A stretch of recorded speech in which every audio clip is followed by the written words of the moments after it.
Hi guys, this is Matthias, and in this video I'd like to share with you a round that I had on the map Drop Zone, where I was able to get 53 kills. First, let you know what cards I'm using. I'll replace the ion shots with the personal shield, and I will replace the cycler rifle with the thermal detonator. So now the reason why I had the cycler rifle and the ion shots equipped was because the round before I played on Walker Assault as the Rebel Alliance. So I jumped into this round a little bit late. I play as the Rebel Alliance, and the Imperial Forces has already claimed the first pod. We need to take it back.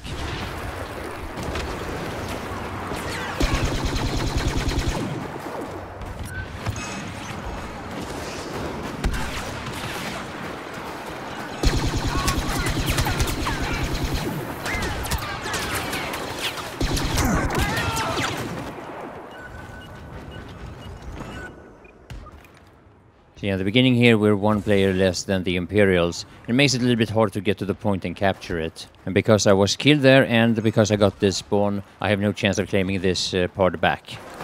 Imperials have captured an escape pod.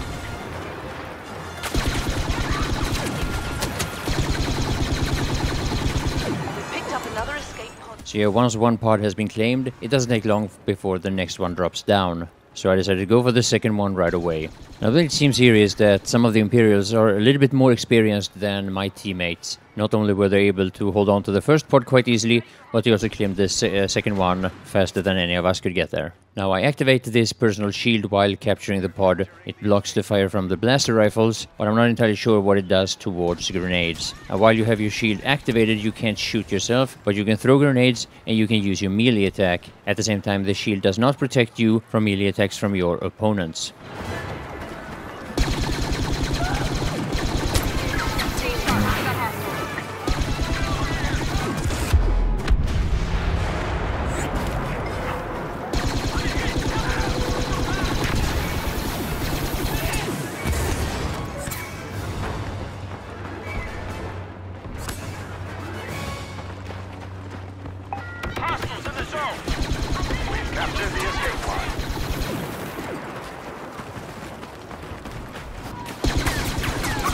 Picked up another escape pod signal.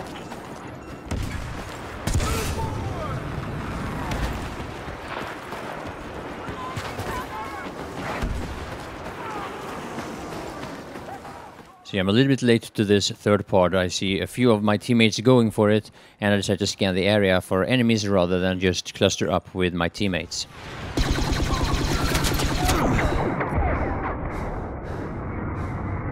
Yeah, saved by the personal shield and the jump packs. And if you use your abilities correctly, they can actually have a massive impact on your success in this game. And throughout the time that I've been playing this beta, I've seen more and more people utilizing their abilities a lot better. Brace yourself! Orbital strike!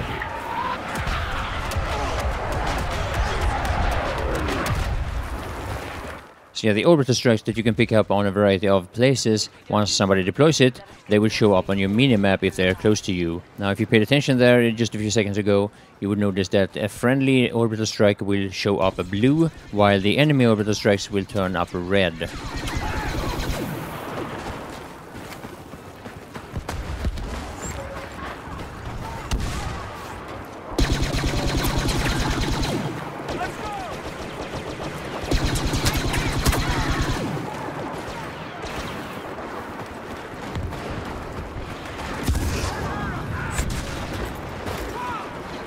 If we don't do something quickly, that escape pod is going to fall into Imperial hands.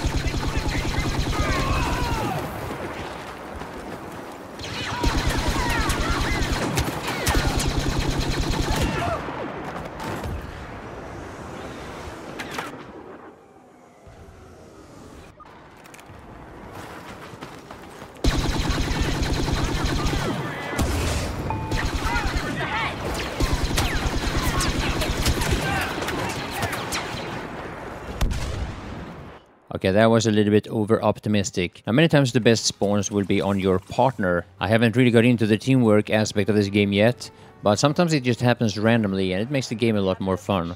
Also wanted to know that there's a lot of people that have asked me to play this in third-person mode, saying that it is a lot more beneficial, and I'm sure it is. I'm sure it's a lot better I just don't really like it. I'm more of a first-person shooter. It took me a long time to get used to the third-person aspect of H1Z1. And the thing that really bothers me in this game is that it takes a little bit longer to switch between first and third person. You have to hold in whatever key you have bound to switching. And so far I've felt a little bit uncomfortable playing this game in third-person mode. So now one of the things that I found quite interesting about this particular round was that normally when somebody gets quite a good score, you'll see that they have either been able to like spawn camp a lot, or maybe the teams were really unfair. You'll see a lot of people abusing the overpowered aspects of the game, or features maybe I should say. And most of the times when I see players get a lot of kills, it's mainly because their opponents are a bit clueless. In this round though, there's actually a match, there's actually a fight, and it was a lot of fun.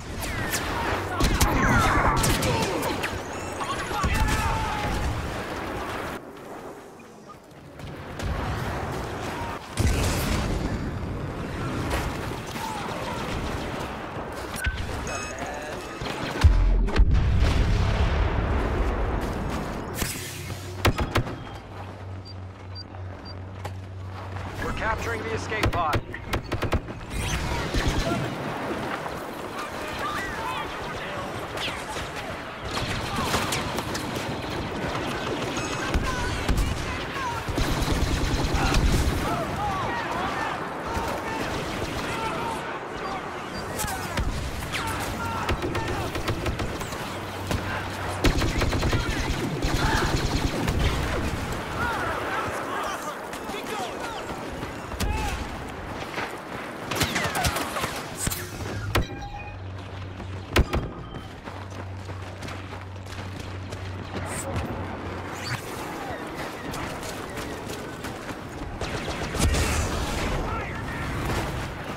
The Imperials are securing the area around that escape pod.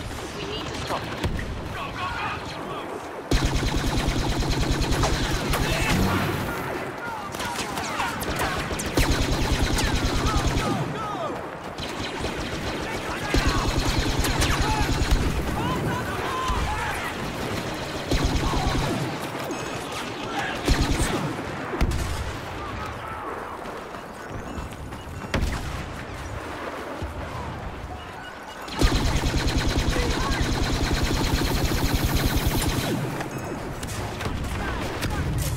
Another pod has touched down.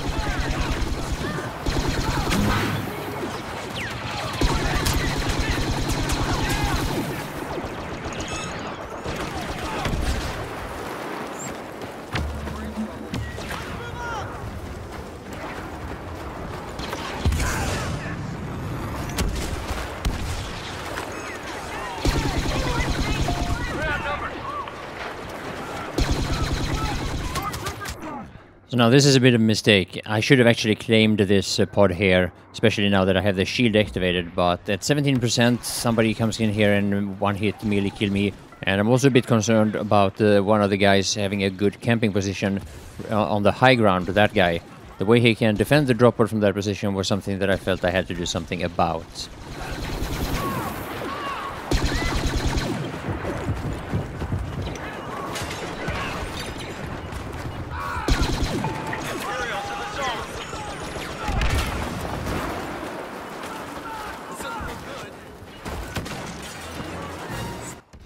Yeah, something that really irritates me with this game is the music. The problem is, as a YouTuber, I get copyright claims uploading videos of if the music is still running in the background. And as far as I know, I can't turn it off. Now, this happened to one of the videos that I recently uploaded, from this very map, by the way. In most games, you can just choose whether or not you want the music on or off. And I've been looking for it in the sound settings, but I haven't been able to find it. Now, luckily, YouTube has a feature that kind of deletes the sound or the music, but it ruins the sound of the video, well, to some degree. And it is really strange because this is something that happens in a lot of games. It was the same in Far Cry, for example. And yeah, it's been the case with several other titles. Yeah, that weapon that this guy killed me with, by the way, it's a very popular weapon. It's basically the opposite of the DLT-19, which is the one that I'm using. And by that I mean it has high damage per bullet and low fire rate, while my heavy blaster has high fire rate and low damage per bullet, or, well, damage per energy-based projectile. So now, as much as I want to show you some gameplay of the E11, once I tried it out, I really didn't like it. Now, it might have something to do with the fact that I'm starting to get used to the DLT-19, and a weapon that is very different from it normally takes a little bit of time to readjust. Now, truth be told, the E11 should actually suit my playstyle more than the one I'm using here, but yeah, I guess it's different from game to game. Now, I'd really like to know what you guys think about this map, the ones of you who has tried it out. Almost all the footage that I've seen from Star Wars Battlefront, the beta so far, has been from Walker Assault. And of course, that's the kind of map and the kind of gameplay that truly defines Star Wars, being that it's directly taken from a scene of one of the movies. But in all honesty, I haven't really enjoyed it all that much.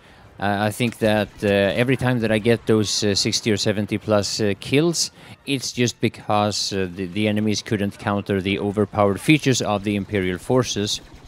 And as much as there are ways of countering the ATSTs and all that stuff, it's not all that much fun to play the game that way. Anyway, this is something that I will cover in at least one upcoming video.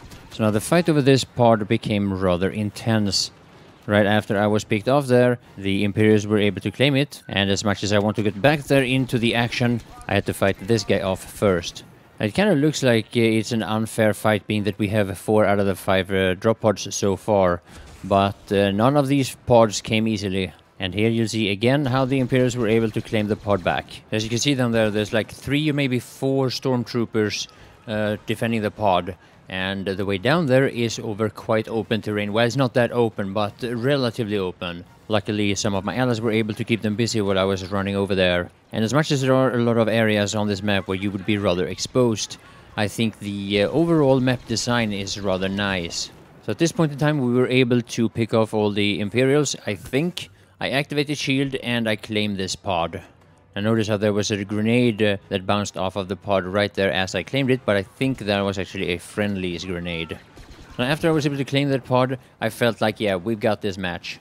But fact is, right there, the Imperials came in with a strong push, picked off at least 3 of our guys, and claimed back the pod. I picked off a few guys there, and here I activated the shield as I jump into the fight, and there's quite a few Imperials here, actually.